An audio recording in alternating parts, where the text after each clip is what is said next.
الحمد لله رب العالمين والعاقبة للمتقين ولا عدوان إلا على الظالمين أشهد أن لا إله إلا الله وحده لا شريك له وأشهد أن سيدنا ونبينا وحبيبنا محمدا عبد الله ورسوله إمام الأنبياء والمرسلين وأفضل خلق الله أجمعين صلوات الله تعالى وسلامه عليه وعلى آله وأصحابه ومن اتبعهم بإحسان إلى يوم الدين أما بعد. ലോക മുസ്ലിമീങ്ങൾക്ക് മറക്കാനോ മായ്ക്കാനോ സാധിക്കാത്ത റബീഉൽ അവ്വൽ 12 ഒരിക്കൽ കൂടെ കടന്നു വരികയാണ്. ബഹുദൈവ വിശ്വാസത്തിൽ നിന്ന് ഏകദൈവ വിശ്വാസത്തിലേക്കും മൃഗീയത്വത്തിൽ നിന്ന് മനുഷ്യത്വത്തിലേക്കും അജ്ഞാന കൂരിരുട്ടിൽ നിന്ന് വിജ്ഞാന പൂനിലാവിലേക്കും മനുഷ്യ സഞ്ചയത്തെ മാടി വിളിക്കാൻ നിയോഗിതനായ മദീനയുടെ നായകൻ മുഹമ്മദുർ റസൂലുള്ളാഹിയുടെ 1495 ജന്മദിന മാസത്തിൽ Al Anwar justice and welfare association അജ്വ നടത്തുന്ന 30 ദിവസം നീണ്ടു നിൽക്കുന്ന മഹത്തായ ഒരു പരിപാടിയാണ്. ഇന്ന് വിനീതനായ ഞാൻ സംസാരിക്കുന്ന വിഷയം മുഹമ്മദുർ റസൂലുള്ളാഹിയുടെ നീതി ബോധം. ഹബീബായ മുഹമ്മദുർ റസൂലുള്ളാഹി ലോകത്ത് നടപ്പാക്കിയ നീതിന്യായ വ്യവസ്ഥയുടെ പ്രസക്തി. പരിശുദ്ധമായ ഖുർആനാണ് ഇസ്ലാമിന്റെ അടിസ്ഥാന പ്രമാണം. വിശുദ്ധമായ ഖുർആൻ ഓർമ്മപ്പെടുത്തുകയാണ്, ലാ യജ്രിമന്നകും ശനആന ഖൗമിൻ അലാ അൻ ലാ തഅദിലു ഇഅ്ദിലു. 5-ാം അധ്യായത്തിലെ 8-ാമത്തെ വചനമാണത്. നിങ്ങൾക്ക് ഒരു വിഭാഗം ആളുകളോട് എതിരുണ്ട് എന്ന് വിചാരിച്ച്, വെറുപ്പുണ്ട് എന്ന് വിചാരിച്ച് അവരോട് അന്യായം കാണിക്കരുത് കേട്ടോ. എഴുതിലു, നീതി പാലിക്കണം. ഇന്ത്യ എന്ന മഹാരാജ്യത്ത് ഇന്ന് നടന്നുകൊണ്ടിരിക്കുന്നത് ഇതിനെതിരാണ്. ലോകത്തിന്റെ വിവിധ ഭാഗങ്ങളിലും നടന്നുകൊണ്ടിരിക്കുന്നത് ഇതിനെതിരാണ്. ഖുർആൻ പറഞ്ഞതെന്താ? നിങ്ങൾക്ക് ആരോടെങ്കിലുമൊക്കെ എതിർപ്പുണ്ടാകും. ചിലപ്പോൾ വ്യക്തിപരമാവാം, ചിലപ്പോൾ മതപരമാവാം, ചിലപ്പോൾ രാഷ്ട്രീയമാവാം, ചിലപ്പോൾ മറ്റെന്തെങ്കിലും കുടുംബപരമാവാം. അത് വിചാരിച്ച് നീതി നിർവഹണം നടത്തുന്നതിൽ അത് തടസ്സമാവരുത്. എഴുതിലു, നീതി വേണം. വിശുദ്ധ ഖുർആൻ 4-ാം അധ്യായത്തിലെ 58-ാമത്തെ വചനത്തിൽ അല്ലാഹു ഓർമ്മപ്പെടുത്തുന്നു, വഇദാ ഹക്കംതും ബൈനൻ നാസി അൻ തഹ്കുമു ബിൽ അദ്ൽ. നീതി നടത്തുന്ന സമയം, നിങ്ങൾ വിധി നടത്തുന്ന സമയം തീർച്ചയായും നീതിയോടുകൂടെ നിങ്ങൾ വിധി നടത്തണം. മറുസ്ഥലത്ത് 4-ാം അധ്യായത്തിലെ 135-ാമത്തെ വചനത്തിൽ അല്ലാഹു പറയുന്നു, യാ അയ്യുഹല്ലദീന ആമനൂ കൂനൂ ഖവ്വാമീന ബിൽ ഖിസ്ത്. നിങ്ങൾ നീതിയുടെ ന്യായത്തിന്റെ ധ്വജവാഹകരാവണം. മറ്റൊരു സ്ഥലത്ത് അല്ലാഹു പറയുന്നു, ഏതൊക്കെ സ്ഥലങ്ങൾ? എല്ലാ സ്ഥലത്തെയും സ്പർശിച്ചിട്ടുണ്ട്. വഔഫുൽ കൈല വൽ മീസാൻ. 6-ാം അധ്യായത്തിലെ 152-ാമത്തെ വചനമാണ്. വഔഫുൽ കൈല വൽ മീസാന. അളന്നു കൊടുക്കുമ്പോഴും തൂക്കിക്കൊടുക്കുമ്പോഴും നിങ്ങൾ കൃത്യത പാലിക്കണം, നീതി വേണം. വലാ തസ്തവിൽ ഹസനതു വല സയ്യിഅ ഇദ്ഫഅ ബില്ലതി ഹിയ അഹ്സൻ.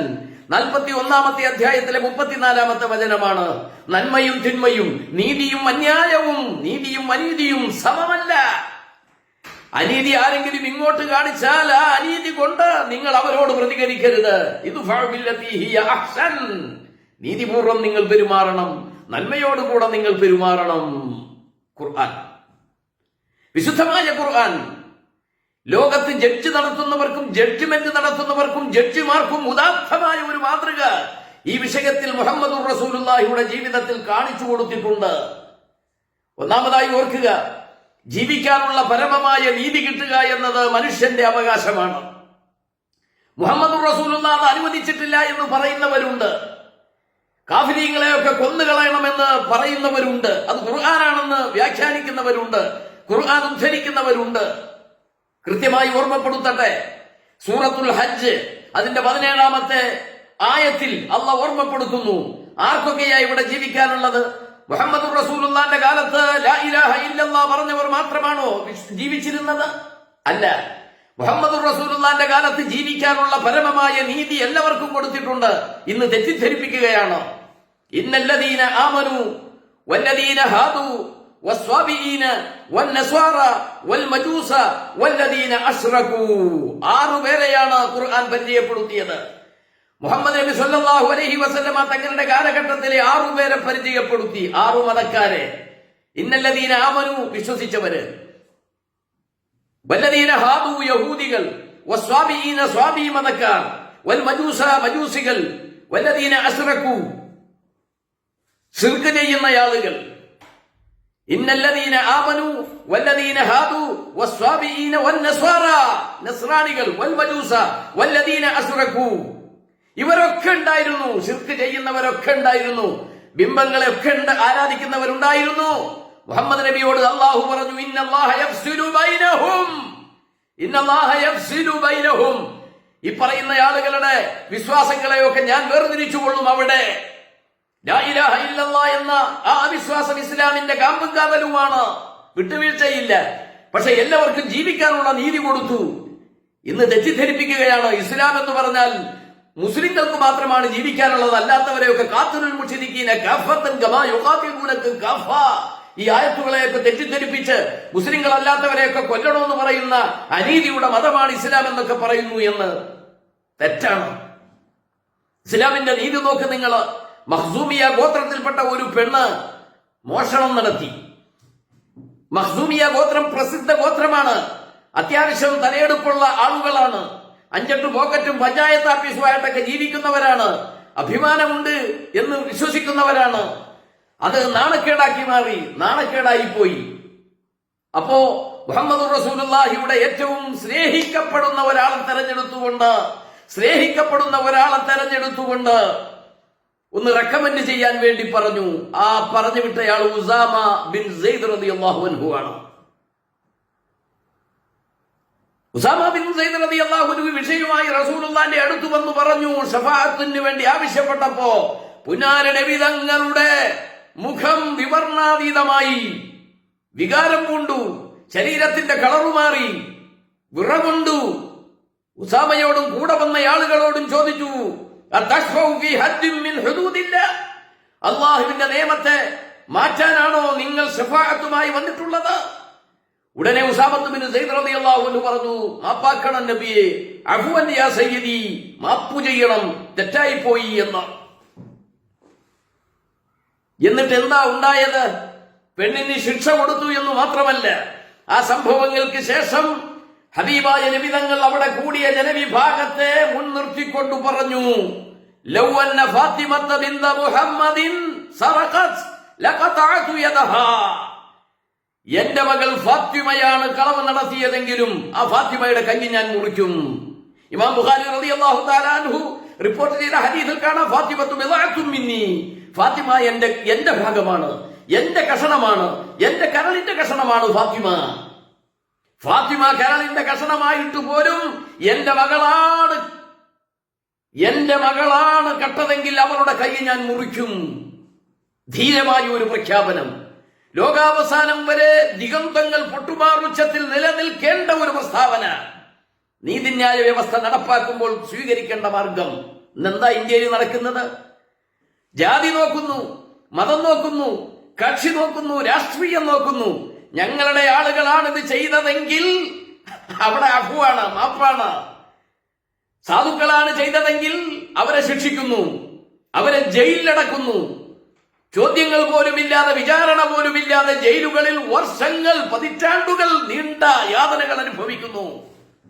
നീതിന്യായ വ്യവസ്ഥയുടെ പരാജയം, അപചയം നടന്നുകൊണ്ടിരിക്കുകയാണ്. മുഹമ്മദ് റസൂലുള്ള പറഞ്ഞു, എന്തിനാ ഈ ജഡ്ജ്മെന്റിന്റെ ഒക്കെ സ്ഥലത്ത് ഒരു ത്രാസ് വെച്ചിരിക്കുന്നത്? ആ തൂക്കം കൃത്യമാവണം എന്ന ആശയമാണ് പഠിപ്പിക്കുന്നത്. അങ്ങോട്ട് നോക്കരുത് ജഡ്ജി, ഇങ്ങോട്ട് നോക്കരുത് ജഡ്ജി. ജഡ്ജ്മെന്റ് നടത്തുമ്പോ അതിനാണ് ആ ത്രാസ്. ആ സിമ്പലിൽ കാണാൻ കണ്ണ് കെട്ടിയിരിക്കുന്നു. എന്താണ് അതിന്റെ താല്പര്യം? ഇപ്പുറത്ത് നിൽക്കുന്നത് മുസ്ലിമാണോ, ഇപ്പുറത്ത് നിൽക്കുന്നത് നമ്മുടെ പാർട്ടിക്കാരനാണോ? നോക്കരുത്. കൃത്യമായിരിക്കണം, വ്യക്തമായിരിക്കണം, നിഷ്പക്ഷമായിരിക്കണം എന്ന് സന്ദേശമൊക്കെ ഉണ്ട്. എങ്കിലും വിധി വരുമ്പോ പലപ്പോഴും പാർട്ടിയും മതവും കക്ഷിയും രാഷ്ട്രീയവും നോക്കി വിധിക്കുന്ന ഒരു കാലം. അത് പാടില്ല എന്ന് മുഹമ്മദുർ റസൂലുള്ളാഹി പറഞ്ഞു എന്ന് മാത്രമല്ല, പിന്നെ ഒരു പ്രഖ്യാപനവും കൂടെ അവിടെ നടത്തി. എന്തിനാണ് ഞാൻ ഈ നിയമത്തിന്റെ കാർക്കശ്യം പറയുന്നതെന്നറിയുമോ സ്വഹാബ? സ്വഹാബത്തിനോട് അവിടുത്തെ സ്വർണ്ണ വിദ്രുമ പൊൻചുണ്ടലക്കി പറഞ്ഞു, പൂർവകാലത്ത് ജനങ്ങൾ തകർന്നു പോകാൻ കാരണം, നിരവധി പരീക്ഷണങ്ങൾക്ക് വിധേയമാവാൻ കാരണം, അവരുടെ പൂർവികരായ ആളുകൾ തെറ്റു ചെയ്താൽ നല്ലവരും മാന്യനും നല്ലവരല്ല സ്ഥാനത്തിരിക്കുന്നവരും പാർട്ടിക്കാരും രാഷ്ട്രീയക്കാരും വേണ്ടപ്പെട്ടവരുമാണെങ്കിൽ മാപ്പു ചെയ്തു കൊടുക്കും സ്വഹാബ. നിരപരാധികളും പാപങ്ങളുമാണെങ്കിൽ അവരെ ശിക്ഷിക്കും സ്വഹാബ. അതുകൊണ്ടാണ് അള്ളാഹു പൂർവകാല സമൂഹങ്ങളെ തകർത്ത് കളഞ്ഞതെങ്കിൽ ഓർത്തുകൊള്ളണം, നീതിന്യായ വ്യവസ്ഥ കൃത്യമല്ലെങ്കിൽ അള്ളാഹുവിന്റെ ശിക്ഷ വരും, സമൂഹത്തെ തകർക്കുമെന്ന്. ഇന്ന് നടക്കുന്നുണ്ടോ? NRC പോലത്തെ നിയമങ്ങൾ കൊണ്ടുവന്ന് ഈ രാജ്യത്ത് ജീവിക്കുന്ന വിഭാഗത്തെ, ഒരു വിഭാഗത്തെ, ന്യൂനപക്ഷത്തെ ഈ രാജ്യത്ത് നിന്ന് ആട്ടി ഓടിക്കണം എന്ന നിയമം വരെ, അനീതി വരെ ഉണ്ടാക്കാൻ ശ്രമിച്ചപ്പോ ഗുജറാത്തിലും ജാംഷഡ്പൂരിലും മൊറാദാബാദിലും ബിഹാർ ഷരീഫിലും ഭഗത്പൂരിലും കാശ്മീരിലും കാട്ടൂരിലും ഭഗത്വയിലും എല്ലാം നിരപരാധികളെ, എന്തിനധികം ചെറിയ ചെറിയ പൊന്നു മക്കളെ വരെ കാമവറിയന്മാര് ആവോളം ആസ്വദിച്ചിട്ട് വലിച്ചെറിഞ്ഞപ്പോ അവർക്കൊന്നും ശിക്ഷ കൊടുക്കാൻ കഴിയാതെ നിരപരാധികളെ ജയിലിലടക്കുകയും തെറ്റു ചെയ്തവനെ സംരക്ഷിക്കുകയും ചെയ്തപ്പോഴാണ് കൊറോണ വന്നത്. മുഹമ്മദുർ റസൂലുള്ളാഹിന്റെ പ്രഖ്യാപനം ചൂടപ്പം പോലെ വന്നു. നീതിന്യായ വ്യവസ്ഥയിൽ അപജയം വന്നാൽ, നീതിന്യായ വ്യവസ്ഥയിൽ ഒരു വിഭാഗത്തെ മാത്രം സംരക്ഷിക്കുന്ന ഒരു നിലപാട് വന്നാൽ അള്ളാഹു ശിക്ഷിക്കും. പൂർവ്വകാല സമൂഹങ്ങൾ അങ്ങനെ തീർത്തു കളഞ്ഞെങ്കിൽ എത്ര കോടിക്കാണ് രോഗം വന്നത്, ലക്ഷങ്ങളാണ് മരിച്ചു വീണത്. ഇതൊരു ഡോസ് മാത്രം, ഇതൊരു ഓർമ്മപ്പെടുത്തലുകൾ മാത്രം. മുഹമ്മദ് റസൂലുള്ളാഹിന്റെ സന്ദേശങ്ങൾ ജീവിതത്തിൽ പകർത്താനുള്ളതാണ്. അത് ഒരു ചെവി കൊണ്ട് കേട്ട് മറ്റേ ചെവി കൊണ്ടുപോയി കഥ പറയാനുള്ളതല്ല. കൃത്യമാണ്, വ്യക്തമാണ്. ആ നീതിന്യായ വ്യവസ്ഥ തകർന്നാൽ പ്രശ്നങ്ങൾ വരുമെന്ന സന്ദേശം ഇന്ന് നാം അനുഭവിച്ചുകൊണ്ടിരിക്കുന്നു. ബദർ വലിയ സമരമാണ്. ആ നീതിയുടെ ഏറ്റവും വലിയ ഉദാഹരണങ്ങൾ നോക്ക്. സവാദ് റളിയല്ലാഹു അൻഹു എന്ന് പറഞ്ഞ ഒരു സ്വഹാബി അണിയിൽ ഒരല്പം മിസ്റ്റേക്ക് സംഭവിച്ചപ്പോ മഹാനായ റസൂലുള്ളാഹിന്റെ ഒരു കയ്യിലിരുന്ന ഒരു ചെറിയ വടി കൊണ്ട് ആ അണി നേരെയാക്കുന്ന സമയത്ത് സവാദിനോട് പറഞ്ഞു, ഇസ്തവിയ സവാദ്, സവാദെ ഒന്ന് നേരെ നിൽക്ക്. സവാദ് നേരെ നിന്നു. തത്സമയം പറഞ്ഞു, നബിയെ നിങ്ങൾ എന്നെ അടിച്ചിട്ടുണ്ട്. ആരോടാ പറയുന്നത്? 22 ലക്ഷം ചതുരശ്ര കിലോമീറ്റർ അടക്കി ഭരിച്ച ഒരു ഭരണാധികാരിയോട്, ലോകത്തിന്റെ നേതാവിനോട്, ഈ പ്രപഞ്ചത്തെ തന്നെ സൃഷ്ടിക്കാൻ കാരണക്കാരനായവനോട് മുഖത്ത് നോക്കി പറഞ്ഞു, മുഹമ്മദ് സ്വല്ലല്ലാഹു അലൈഹി യാ സയ്യിദി യാ റസൂലല്ലാഹ്, എന്നെ നിങ്ങൾ അടിച്ചിട്ടുണ്ട്, തിരിച്ചടിക്കണം. മുഹമ്മദ് റസൂലുള്ള വടി കൊടുത്തു സവാദിന്. വടി കയ്യിൽ വാങ്ങിയിട്ട് സവാദ് പറഞ്ഞു, എന്നെ അടിക്കുമ്പോ എന്റെ ശരീരത്തിൽ ഖമീസില്ല, ഡ്രസ്സില്ല, അങ്ങ് ഖമീസ് ഇട്ടിരിക്കുന്നു, അഴിക്കണം. ലോക നേതാവ് ആ ഖമീസ് അഴിച്ചു കൊടുത്തു. അടിക്കൂ സവാദ്, പ്രതികാരം ചെയ്യൂ. നീതിന്യായ വ്യവസ്ഥ. സവാദ് കണ്ട മാത്രയില്ല ശരീരത്തെ ആവോളം കെട്ടിപ്പിടിച്ച് ആസ്വദിച്ച് പൊട്ടിക്കരഞ്ഞപ്പോ റസൂലുള്ളാഹി ചോദിച്ചു, എന്താണിത്? സവാദിന്റെ മറുപടി, ഈ ശരീരത്തെ കെട്ടിപ്പിടിച്ച മാത്രയിൽ ഈ ബദറിന്റെ രണഭൂമിയിൽ ഞാൻ മറിഞ്ഞു വീഴുന്നെങ്കിൽ, രക്തസാക്ഷിയാവുന്നെങ്കിൽ, ആ ആസ്വാദനവുമായി സ്വർഗത്തിലേക്ക് റസൂലുള്ളാഹിന്റെ പ്രിയപ്പെട്ട ആ ശരീരത്തിൽ പരിരംഭണം ചെയ്യാൻ ഭാഗ്യം ലഭിച്ച ആ സന്തോഷത്തിൽ എനിക്ക് പോകാമല്ലോ. ഒരു നേതാവിന്റെ നീതി വ്യവസ്ഥയായത്. മഹാനായ മുഹമ്മദ് റസൂലുള്ളാഹി യാത്ര പോവുകയാണെങ്കിൽ ഭാര്യമാരുണ്ട്, നമുക്കറിയാം, ഒന്നിലധികം ഭാര്യമാരുണ്ട്. ആ സമയങ്ങളിൽ മഹാനായ നബി സല്ലല്ലാഹു അലൈഹി വസല്ലമ തങ്ങൾ ഞറുക്കിട്ടിട്ട് ഏതു ഭാര്യക്കാണോ അവസരം കിട്ടുന്നത് ആ ഭാര്യയുമായിട്ടാണ് എവിടെ പോകുന്നത്, യാത്ര പോകുന്നത്. നീതിയാണ്. ഞാൻ നേരത്തെ പറഞ്ഞ ബദറിലേക്ക് പോകുന്ന യാത്രയിൽ എല്ലാവർക്കും പോകാനുള്ള വാഹനമില്ല. ഒരൊട്ടകത്തിൽ 2-3 ആളുകളാണ് ഒന്നിച്ചു കയറുന്നത്. ആ സമയത്ത് മഹാനായ നബി സല്ലല്ലാഹു അലൈഹി വസല്ലമയോടൊപ്പമുള്ളത് ഒന്ന് അലിയാണ്, മറ്റൊന്ന് അബൂ ലുബാബ റളിയല്ലാഹു അൻഹു ആണ്. 3 പേർക്കും കൂടെ ഒരൊട്ടകം. കുറച്ചു സമയം ഒരാൾ കയറും, കുറച്ചു സമയം അദ്ദേഹം ഇറങ്ങി മറ്റേയാൾ കയറും, പിന്നെ മൂന്നാമൻ കയറും. ഈ യാത്രാമധ്യേ സ്വഹാബത്തിൽപ്പെട്ട 2 പ്രമുഖരായ വ്യക്തികള് മുഹമ്മദുർ റസൂലുള്ളാഹിന്റെ മുല്ലപ്പൂ മുഖം നോക്കിയിട്ട് പറഞ്ഞു, നബിയേ യാ റസൂലല്ലാഹ്, ഞങ്ങൾ അനന്തമായി നടന്നുകൊള്ളാം, നിരന്തരം നടന്നുകൊള്ളാം. അങ്ങ് ഈ ഒട്ടകത്തിൽ കയറി സമാധാനിക്കൂ, പോകൂ എന്ന് പറഞ്ഞപ്പോ മഹാനായ റസൂലുള്ള എന്താ പറഞ്ഞത്? മാ അന്തുമാ, നിങ്ങൾ രണ്ടുപേരുമല്ല, ബിഅഖ്വാമിന്നി, എന്നേക്കാൾ ശക്തിയുള്ളവരല്ല നിങ്ങൾ. അതുകൊണ്ട് നിങ്ങളും കയറി, ഞാനും കയറാം. വലാ അന ബിഅഗ്നാ അൻ അജ്രിൻ മിൻകുമാ അനിൽ അജ്രി മിൻകുമാ, നിങ്ങളെക്കാൾ അള്ളാഹുവിന്റെ പ്രതിഫലം വേണ്ടാത്തയാളുമല്ല ഞാൻ. അതുകൊണ്ട് നമുക്ക് ഈ പോകുന്നത് പോലെ ഒരാൾ കയറുക, ഒരാൾ ഇറങ്ങുക, ഒരാൾ കയറുക, ഒരാൾ ഇറങ്ങുക. ആരായി കാണിക്കുന്നത് ഈ നീതി, ഈ ബോധം? ആരായി കാണിക്കുന്നത്? മുഹമ്മദുർ റസൂലുള്ളാഹ്. നീതിബോധം എല്ലാ സ്ഥലങ്ങളിലും ആ നീതി മഹാനായ നബി സല്ലല്ലാഹു അലൈഹി വസല്ലമ തങ്ങള് കാണിച്ചിട്ടുണ്ട്, എല്ലായിടത്തും കാണിച്ചിട്ടുണ്ട്. അതിനുശേഷം വന്നു സ്വഹാബാക്കൾ ആ നീതി കാണിച്ചു, പഠിച്ചു. അലി റളിയല്ലാഹു അൻഹുവിന്റെ അടുത്ത് ഒരു യഹൂദി വന്നു. ഇനി മുസ്ലിങ്ങൾക്ക് മാത്രമാണ് നീതി കാണിക്കുന്നു വേണ്ട, ഒരു യഹൂദി വന്നു. യഹൂദി എന്ന് പറഞ്ഞാൽ ആരാ? ഇസ്ലാമിന്റെ ബദ്ധ ശത്രുവ. അത് വെറുതെ ഒരു ശത്രുത ഉണ്ടാക്കിയതല്ല. ഒരു ദിവസം 70 പ്രവാചകന്മാരിൽ അധികം ആളുകളെ കൊന്നതുകൊണ്ടാണ് ആ ശത്രുത ഉണ്ടായത്. മഹാനായ സക്കരിയ നബിയെ, മഹാനായ യഹ്യാ നബിയെ ഒക്കെ അറുത്ത് കളഞ്ഞവരാണ് യഹൂദികൾ. ആ യഹൂദിയിൽപ്പെട്ട ഒരാളാണ് നബി തങ്ങളുടെ അടുത്ത് അലി റളിയല്ലാഹു അൻഹുവിന്റെ ഒരു വിഷയവുമായി ഖാദിയുടെ അടുത്ത് ചെല്ലുന്നത്. എന്താ യഹൂദി പറഞ്ഞത്? എന്റെ പടയങ്കി, അഥവാ യുദ്ധത്തിൽ ഉപയോഗിക്കുന്ന പടയങ്കി ഈ അലി എടുത്തിട്ടുണ്ട്, അതെന്റെതാ. ഖാദി ചോദിച്ചു, തെളിവെന്താ? അലിയെ വായോ. യഹൂദിയും വന്നു. അലിയാരെ നിങ്ങൾ പറഞ്ഞു അതെന്റെ പടയങ്കിയാ. യഹൂദി പറഞ്ഞു അതെന്റെതാ. ഇമാമു ചോദിച്ചു, തെളിവുണ്ടോ? ഉടനെ ഉണ്ട്, തെളിവുണ്ട്, എന്റെ മകനുണ്ട്. ഹുസൈൻ റളിയല്ലാഹു അൻഹുവിന് തെളിവായിട്ട് വന്നിട്ട് പറഞ്ഞു, ഈ പടയങ്കി എന്റെ വാപ്പയുടേതാ. മുസ്ലിമായ ഖാദി എന്താ പറഞ്ഞെന്നറിയോ? പറ്റില്ല, നീയും നിന്റെ വാപ്പയുവാ, സാക്ഷിക്ക് വന്നത് മകനാ. അതുകൊണ്ട് പടയങ്കി എടുത്ത് ജൂതന് കൊടുത്തപ്പോ, സുബ്ഹാനല്ലാഹ്, നിങ്ങൾ ആലോചിക്കണം, പടയങ്കി എടുത്ത് ജൂതന് കൊടുത്തപ്പോ ആ പടയങ്കി കയ്യിൽ പിടിച്ചുകൊണ്ട് ഇസ്ലാമിന്റെ സുന്ദരമായ നീതിന്യായ വ്യവസ്ഥയെ ശ്ലാഘിച്ചുകൊണ്ട് അദ്ദേഹം പറഞ്ഞു, എനിക്ക് പടയങ്കി വേണ്ട, ഇതെന്റെതല്ല. അലിയാരുടെ ഒട്ടകത്തിൽ നിന്ന് വീണ സന്ദർഭത്തിൽ അലിയാര് കാണാതെ ഞാൻ ഇതെടുത്തുകൊണ്ട് എന്റെ കൈവശം പെട്ടതാണെന്ന് അവകാശപ്പെട്ടതാണ്. പക്ഷെ ഇസ്ലാം പറഞ്ഞ ഈ നീതി ഉണ്ടല്ലോ, അത് ഞാൻ അംഗീകരിക്കുന്നു, ഇതാ തിരിച്ചു കൊടുക്കുന്നു. സന്തോഷാധിക്യത്താൽ അദ്ദേഹം പറഞ്ഞു, ഈ മതം ഇത് ഏഷണി കൊണ്ടോ ഭീഷണി കൊണ്ടോ പണച്ചാക്ക് കൊണ്ടോ നുണച്ചാക്ക് കൊണ്ടോ വന്നതല്ല. അഷ്ഹദു അല്ലാ ഇലാഹ ഇല്ലല്ലാഹ് വ അഷ്ഹദു അന്ന മുഹമ്മദുർ റസൂലുള്ളാഹ്. ഇസ്ലാമായ ജൂതൻ. നീതിന്യായ വ്യവസ്ഥയാണിതെല്ലാം. ഇതേപോലെ എത്ര സംഭവങ്ങൾ.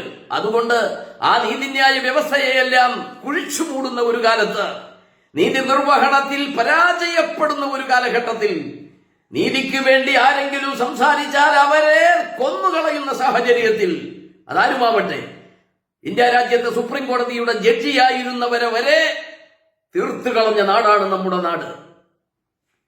അതല്ലാത്തവരൊക്കെ അനുകൂലമായ വിധി പറഞ്ഞപ്പോ ഉത്തുംഗ സോപാനങ്ങളിലേക്ക് വിരാജിച്ച നാടാണ് നമ്മുടെ നാട്.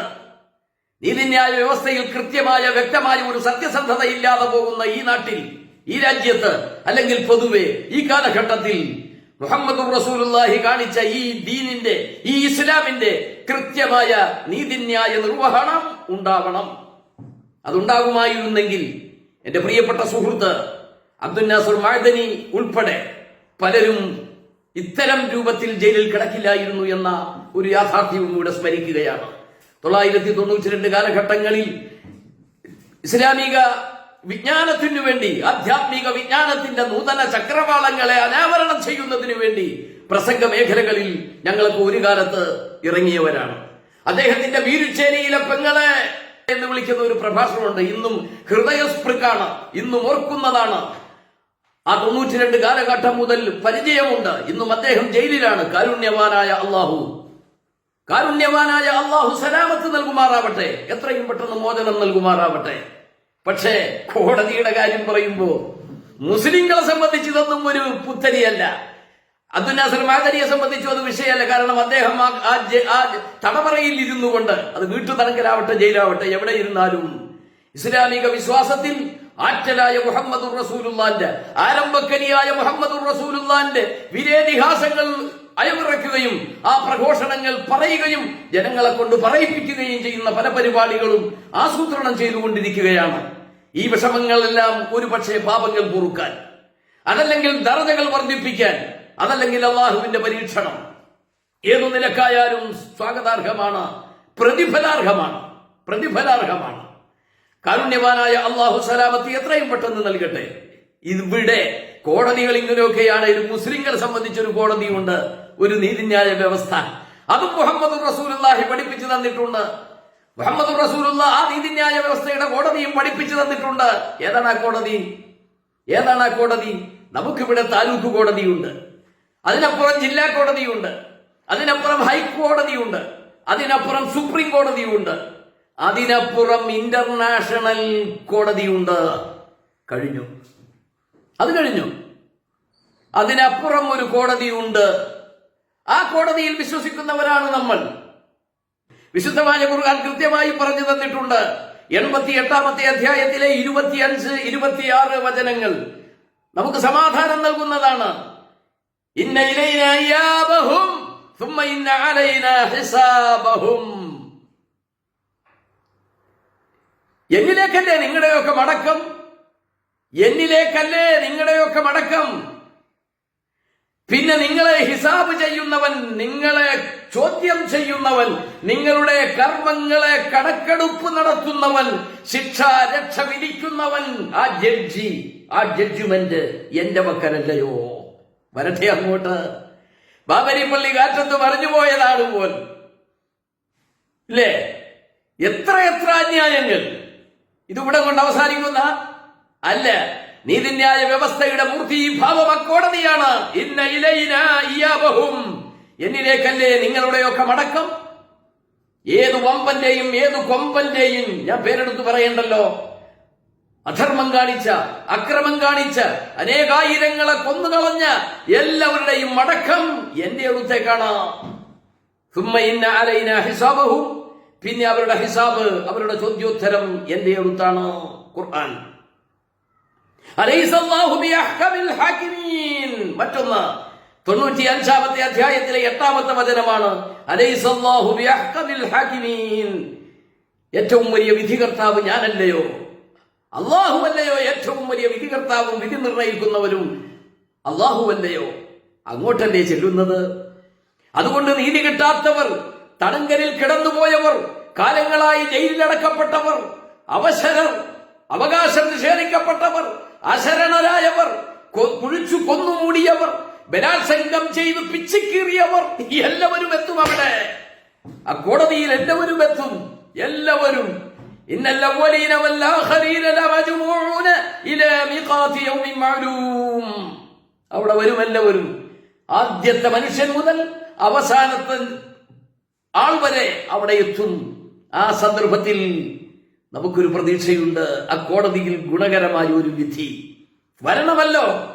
ഇന്ത്യ രാജ്യത്തെ നമ്മുടെ പ്രിയപ്പെട്ട രാഷ്ട്രപിതാവായ ഗാന്ധിജിയെ കൊന്നുകളഞ്ഞ അദ്ദേഹത്തെ ശിക്ഷിക്കാൻ കഴിഞ്ഞോ? നാഥുറാം ഗോഡ്സയെ ശിക്ഷിക്കാൻ കഴിഞ്ഞോ? അവരൊക്കെ അവിടെ വരട്ടെ. ഇന്ത്യ രാജ്യത്തെ പ്രധാനമന്ത്രിയായിരുന്ന ഇന്ദിരാഗാന്ധിയെ വെടിവെച്ചു കൊന്ന സത്വന്ത് സിംഗ് കഹാർ സിംഗ് വരണ്ടേ അവിടെ? യുവത്വത്തിന്റെ പ്രതീകമായിരുന്ന രാജീവ് ഗാന്ധിയെ കൊന്നുകളഞ്ഞ ആളുകളുണ്ട്, അവര് വരണ്ടേ? തെൻമൊഴി, രാജരത്നം എന്ന് പറയുന്ന തരു ഉൾപ്പെടെയുള്ള ആളുകളൊക്കെ അവിടെ വരണ്ടേ? ആ കോടതിയിലേക്ക് വരണമല്ലോ. അമേരിക്കൻ പ്രസിഡന്റായിരുന്ന അബ്രഹാം ലിങ്കണെ കൊന്നുകളഞ്ഞ ജോൺ വിൽസ് ബൂത്ത്, അവരും വരണം അവിടെ. മറ്റൊരു അമേരിക്കൻ പ്രസിഡന്റായിരുന്ന ജോൺ എഫ് കെന്നഡിയെ കൊന്ന വിഹാബി ഓക്സ്വേൽഡ്, അദ്ദേഹത്തെയും പിടിക്കാൻ കഴിഞ്ഞില്ല, ശിക്ഷ കിട്ടിയിട്ടില്ല. കൊല്ലണം. അദ്ദേഹത്തെ കൊന്നെങ്കിലും ഒരുപാട് ക്രൂരകൃത്യങ്ങൾ വേറെ ചെയ്തിട്ടുണ്ട്, അതിനൊക്കെ ശിക്ഷ വേണം. മാർട്ടിൻ ലൂതർ കിങ്, അദ്ദേഹത്തെ കൊന്ന ജെയിംസ് ആൾറയാണ്, അവരും വരണം അവിടെ. ഹിറ്റ്ലർ വരണം, മുസോളിനി വരണം. ഡൽഹിയിലും ഗുജറാത്തിലും ഇന്ത്യയുടെ വിവിധ ഭാഗങ്ങളിലും ഈ അടുത്ത് ഡൽഹിയിലുമെല്ലാം കലാപം നടത്തിയവരും നടത്താൻ ആസൂത്രണം ചെയ്തവരും ആ കോടതിയിൽ വരണം. സദ്ദാം ഹുസൈനെയും മുഅമ്മർ ഗദ്ദാഫിയെയും ഫൈസൽ രാജാവിനെയും കൊന്നുകളഞ്ഞവർ അവിടെ വരണം. ലോകത്ത് ആരെല്ലാം അക്രമവും അനീതിയും പ്രവർത്തിച്ചിട്ടുണ്ടോ അവരെല്ലാം അക്കോടതിയിൽ വരണം. അവിടുത്തെ വിധി തീർത്തും ന്യായമാണ്. അന്യായത്തിന്റെ ഒരു ലാഞ്ചന പോലും ഉണ്ടാവാത്ത വിധിയാണ് അവിടെ നടക്കേണ്ടത് അക്കോടതിയിൽ. അതുകൊണ്ട് അവശത അനുഭവിച്ചവരും അവസരങ്ങൾ നിഷേധിക്കപ്പെട്ടവരും അന്യായമായി ക്രൂശിലെത്തിയവരും അന്യായമായി ജയിലിലടക്കപ്പെട്ടവരുമെല്ലാം നീതിക്ക് വേണ്ടി പറയുന്ന അക്കോടതിയുടെ മുമ്പിലേക്ക് നിങ്ങൾക്ക് എത്താനുണ്ട് കേട്ടോ, അതാണ് യഥാർത്ഥ വിധിയുടെ കേന്ദ്രമെന്നും സന്ദേശം നൽകി മുഹമ്മദ് റസൂലുള്ളാഹി. ഇവിടെ യാതന അനുഭവിച്ച ആളുകൾ, നീതി കിട്ടാത്ത ആളുകൾക്കെല്ലാം ആശ്വാസത്തിന്റെ കുളിർത്തന്നൽ പകർന്നു നൽകിയാണ് ക്രിസ്താബ്ദം 632 ഈ ലോകത്തോട് ധന്യമായ ജീവിതത്തിന്റെ തിരശീല താഴ്ത്തി കാലയവനികൾക്കുള്ളിൽ മറഞ്ഞ് മുന്തിരിച്ചാറുകളുടെയും പരനീർ പുഷ്പങ്ങളുടെയും പരിമളത്തിൽ മദീനയിൽ അന്ത്യവിശ്രമം കൊള്ളുന്ന ആ ഹബീബിന്റെ നീതിന്യായ വ്യവസ്ഥ ഈ ലോകത്ത് വരട്ടെ. അതിലൂടെ ജനം സമാധാനപ്പെടട്ടെ. ഈ കാലത്തിന്റെ ശേഷം, ഈ ജീവിതത്തിന്റെ ശേഷം ഒരു കാലമുണ്ട്, ഒരു ലോകമുണ്ട്. അവിടെയാണ് നമുക്ക് കൃത്യമായി നീതി ലഭിക്കേണ്ടത്. ആ കിട്ടുമെന്ന പ്രതീക്ഷയിൽ കാരുണ്യവാനായ അല്ലാഹു സുബ്ഹാനഹു വ തആല നീതി നിഷേധിക്കപ്പെട്ട് വിഷമിക്കുന്ന മുഴുവൻ ആളുകൾക്കും കൺകുളിർക്കെ കണ്ട് ആസ്വദിക്കാൻ പര്യാപ്തമായ ഒരു ജഡ്ജ്മെന്റ് ആയിരിക്കും അവിടെ ഉണ്ടാവുക എന്നുള്ളതിൽ യാതൊരു തർക്കവുമില്ല. അതിലേക്ക് മാത്രം കാത്തിരിക്കുക, സഹനം കൈക്കൊള്ളുക, അഖണ്ഡതയ്ക്ക് വേണ്ടി പ്രവർത്തിക്കുക, അക്രമത്തിൽ നിന്ന് ഒഴിവായി നിൽക്കുക. മഹാനായ മുഹമ്മദുർ റസൂലുള്ളാഹിന്റെ മുല്ലപ്പൂ മുഖം കാണേണ്ടി വരുന്ന ഒരു സമയമുണ്ട്. അതിന് നമുക്ക് ഭാഗ്യമുണ്ടാവാൻ സ്വലാത്തുകൾ വർദ്ധിപ്പിക്കുക, ഇത്തരം നല്ല കർമ്മങ്ങളോട് സഹകരിക്കുക.